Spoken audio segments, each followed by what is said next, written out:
بمن ضل عن سبيله وهو أعلم بالمهتدين صدق الله العظيم. My dear brethren, this ayah I read to you, I first learned it about 45 years ago. About 45 years ago, me with some other friends, like-minded people, had attended a lecture in the Pine Street Madrasa Hall. And the lecturer suggested that if you, telling the audience, if you memorize half a dozen different verses from the Quran with their meaning, you will shine in any gathering. Wherever you are, Allah's kalam acts as an ornament. It acts as a weapon of attack and defense. From every point of view, different verses, just memorize them, and it will hold you in good stead.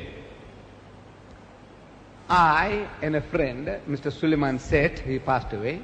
He had a shop in 144 Queen Street. We are now in 124 IPCI. He was at 144 Queen Street. We came to an agreement. I said, Suleiman, if you come across an ayah that tickles you, write it down and give it to me. Same thing, if I come across an ayah that tickles me, I get fascinated with it. I want to play with it. I will write it and give it to you. You memorize that, and I will memorize what you give me. That's the game we are going to play now. Memorizing verses. So this verse I read to you is the first verse he wrote and gave it to me about 45 years ago on a piece of paper. And I memorized it. And we made this as the logo on the IPCI letterhead. So invite all to the ways of the Lord with wisdom and with beautiful preaching. We made that a logo on the IPCI letterhead, even today. It's there. So, and this verse is so common. Our Muslim brothers, they know this word. Ud'u ila sabili rabbika bil hikmati. And they're always using this, not to teach people how to do dawah with hikmah, but trying to correct the person. This morning, I was at that Felicia Mabuzo show. I was a participant there. While going before going on to the stage, two Muslim brothers, they quoted me this, hikmat se kaam lena, bil hikmati. You know what's the message? In other words, the guy is saying, don't, he says, don't, spoil the show. If you have the chance, you tell me now, what is this hikmah? Show me hikmah. No, every time a man is asking me, he's quoting me this ayah, he's implying that you, Mr. Deedat, are not using hikmah. Ask him, what is hikmah? He says, wisdom. I said, that's the translation. I want you to show me wisdom. How do you implement these words? Bankrupt. But now, before we get into bil hikmah, I said there are things that we are to avoid. Things we are to avoid in dawah. And it's a very powerful ayah in the Holy Quran which instructs us things not to do, the way not to do. I start with that. See, Sheikh Sadi Rahmatullah Alayh, one of our great philosopher poets,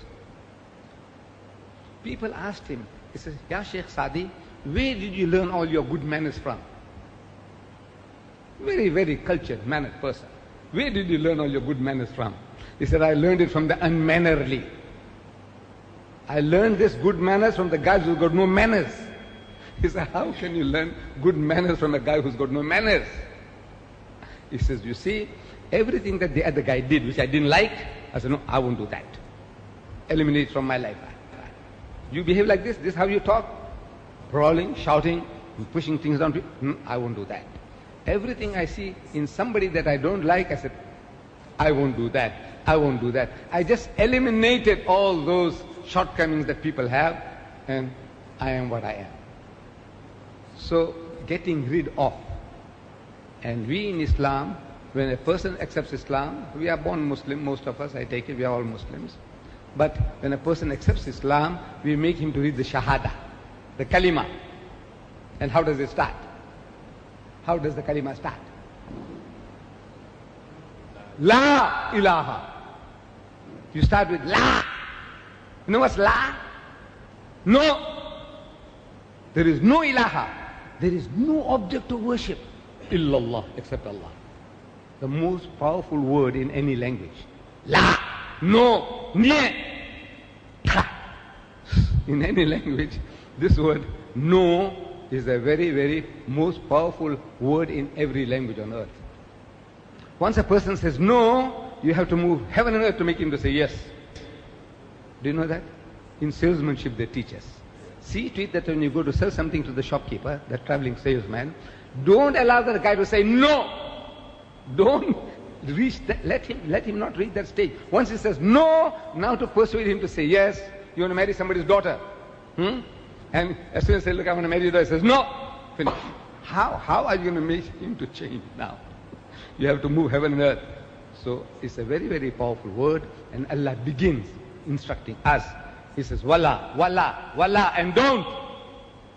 Wala tujadilu ahlal kitabi illa billati hiya ahsan. And I had the good fortune to say people throwing things at me. So I have to learn to find out how to defend myself with Allah's kalam.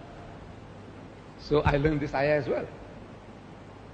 And a beautiful message was given to me. It was about 6 months ago. It was winter time. Maghrib was around 5 o'clock.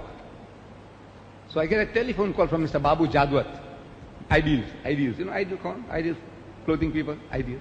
That Ideal Corner. They've got so many Ideal shops. Jadwats. So he phones me. He says, Uncle, there is a group of 6 Saudis coming along, and I want you to be at the airport welcoming these people. So the natural excuse, I said, look man, I live on the north coast. I have to pass, go to the south coast, to the airport, and then 8 o'clock at night, and then you take me home, he says, for supper. It'll finish at 11, 12 o'clock. I says, look, leave me out. Next day, I said, that group is visiting my office, so I'll need them. He says, no, I need you. I said, okay, if you need me, I will be there. So I was there. 8 o'clock, the people arrived. Dr. Ahmed Tutunji, a man who had opened Saudi Arabia to me. The Imam of the Al-Raji Masjid. Al-Raji is a very rich man. He's got banks in Saudi Arabia. He's built a masjid in Riyadh called Al-Raji Masjid, Imam of that masjid. And the son of Al-Raji Bank, and 3 other Saudis. So we met them, welcomed them, and went to Mr. Babu Jadwat's house somewhere in Sydenham. Big house, big palace. We went there. And when we arrived there were about 50 people there, because it was dinner. If there was dinner or lunch here, we would have had the hall filled. No, mind, you see. So there were about 50 people there.